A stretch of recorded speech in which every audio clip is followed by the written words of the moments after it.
कोई भी process industry का नाम लीजिए, फार्मास्यूटिकल लीजिए, आइसक्रीम ले लीजिए, इवन आप ऑटोमोबाइल सेक्टर में भी जाएंगे, आप सभी में आपको बॉयलर दिखेगा जो आइदर हॉट वाटर जनरेट कर रहा है या स्टीम जनरेट कर रहा है या हॉट एयर जनरेट कर रहा है। बराबर। तो आजकल किसी सब्जी को या किसी फल को मार्केट नहीं मिलता है तो उसको डिहाइड्रेट करके उसको हम रख सकते हैं। वैल्यू एडिशन है, फार्मर्स का आप इकोनॉमी बढ़ा सकते हैं। जैसा टमाटर का अगर उत्पादन आपका ज़्यादा बढ़ गया टमाटो का तो हम फेंक देते हैं, उसको डिहाइड्रेट करके रखेंगे तो उसका वैल्यू बढ़ता है। बराबर। उसके बाद बहुत अच्छे एप्लीकेशन हमने एक लेह लद्दाख के अंदर में किया हुआ है।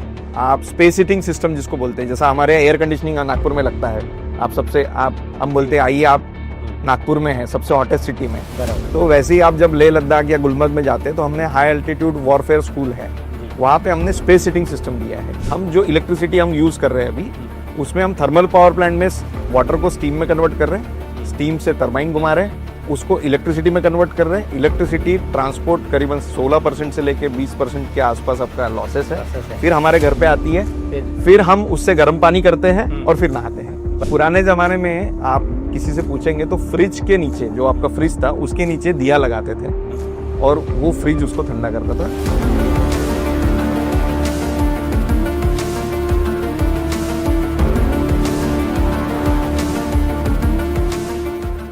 कर्मण्येवाधिकारस्तु मा फलेषु कदाचन। जी हाँ दोस्तों, आप लोगों ने ये श्लोक कहीं ना कहीं ज़रूर पढ़ा होगा या सुना होगा या देखा होगा। मोटा मोटी इसका मतलब ये है कि भाई कर्म करो, फल की चिंता मत करो। ऐसा ही कुछ कारनामा आज के हमारे जो मेहमान हैं उन्होंने किया हुआ है, और उन्होंने भी ऐसे बहुत सारे कारनामे किए हुए हैं जिसका फ़ायदा आज की डेट में हम सब इस इंडस्ट्री में ले रहे हैं। और मुझे यकीन है कि भाई जब भी अगर कोई सोलर इंडस्ट्री के बारे में कोई कुछ रिसर्च करेगा या कुछ लिखेगा तो उनका नाम सुनहरे अक्षरों में ज़रूर लिखा जाएगा। जी हाँ, मैं बात कर रहा हूँ अमित देवतड़े जी की, जो कि नागपुर से हैं, और वी आर फॉर्चुनेट इनफ कि भाई आज वो हमारे साथ हैं। अमित देवतड़े जी, मैं इंडस्ट्री की तरफ से और अपनी तरफ से आपका तहे दिल से सोलर इज माय पैशन पे तहे दिल से स्वागत करता हूँ, और जो सपोर्ट आपने इंडस्ट्री को दिया है उसके लिए मैं आपका तहे दिल से धन्यवाद देता हूँ। Thank you sir, thank you so much. तो अमित सर, जैसा कि हम जानते हैं कि भाई आपने बहुत सारे काम किए हुए हैं इंडस्ट्री के लिए और उसका फल हम आज भी ले रहे हैं, तो उसके लिए मैं पहली बात तो आपका धन्यवाद देता हूं। सर, पहले तो हमें ये बताइए कि भाई क्योंकि इंडस्ट्री में कई लोग अपना करियर इस इंडस्ट्री में बनाना चाहते हैं, तो let's start from the basics. आपका बेसिक क्वालिफिकेशन और आप इस इंडस्ट्री में क्या इंस्पायर होके आए थे सर? बेसिक क्वालिफिकेशन मेरा बीई मैकेनिकल है। 2004 में मैं पास आउट हूँ गवर्नमेंट इंजीनियरिंग कॉलेज चंद्रपुर से। उसके बाद मैंने PG in project engineering and piping engineering, petrochemical plant, refineries, इसमें पीजी किया हुआ है कि किस तरीके से प्लांट सेटअप होता है, किस तरीके से रिफाइनरी सेटअप होते हैं। और वो एक ऐसा दौर था कि जिस वक्त में नए डायमेंशंस इंडस्ट्री में आ रहे थे, नए प्लांट्स कैसे बनते हैं, एमआईडीसीज कैसे बननी चाहिए, क्योंकि उस वक्त ट्रेलर बड़े आ गए थे जी। तो ड्रो डायमेंशन से लेके तो सारी चीजें, यानी आप इंडस्ट्री के अंदर में cable tray, piping, human safety, नए एनर्जी इक्विपमेंट्स, और ये सारा दौर उस वक्त इंडस्ट्रियलाइजेशन शुरू हुआ था 2004 में जी। और तब पाइपिंग इंडस्ट्री बूम पे थी, जब पेट्रोकेमिकल प्लांट्स के लिए इंजीनियर्स दुबई जा रहे थे। सो वो एक सिलसिला था कि हमने पीजी किया।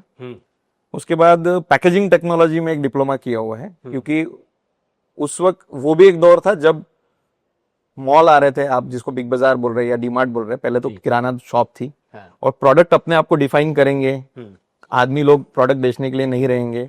सो एक पैकेजिंग टेक्नोलॉजी था जो आप देख रहे हैं कि एक सही तरीके से आपका प्रोडक्ट, हम सोलर में भी जो बोलते हैं कि प्रोडक्ट दिखना कैसे चाहिए, उसका स्टिकरिंग, उसका नॉमेनक्लेचर, स्टैकिंग, सो ये 2-3 चीजें डिग्री के साथ में और डिप्लोमा के साथ में की हुई है।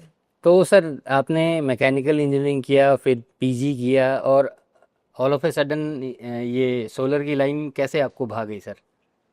सोलर 2006-2007 में, उसके पहले जॉब किया हुआ है। जॉब करते वक्त में फार्मास्यूटिकल इंडस्ट्रीज में काम किया है। अरे, मैकेनिकल से पीजी, फिर पैकेजिंग, फिर पाइपिंग एंड फिर फार्मास्यूटिकल इंडस्ट्री में एज ए मैकेनिकल जो काम था उसमें वैलिडेशन का काम होता था। जहाँ पे एम्पुल्स और टैबलेट्स बनती है आपकी, वहां पे आप देखेंगे कि क्लीन रूम वैलिडेशन, यानी 0.5 माइक्रोन का भी पार्टिकल्स 100 के ऊपर नहीं चलते हैं जी। सो वो भी मैकेनिकल इक्विपमेंट, एयर चेंजेस जिसको बोलते हैं, फिल्टर्स बोलते हैं, हाई एफिशिएंट पर्टिकुलेंट एयर फिल्टर जिसको बोलते हैं वो, और वहां पे एनर्जी इंटेंसिव यूनिट्स थे।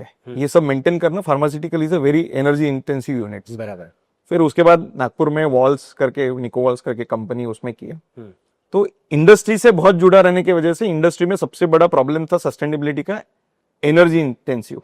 रॉ मटेरियल तो सब इंडस्ट्री यूज कर रही है, बराबर। तो प्रॉब्लम को सोल्यूशन एनर्जी इंटेंसिव यूनिट्स को एनर्जी इफिशिएंट कैसे बनाया जाए,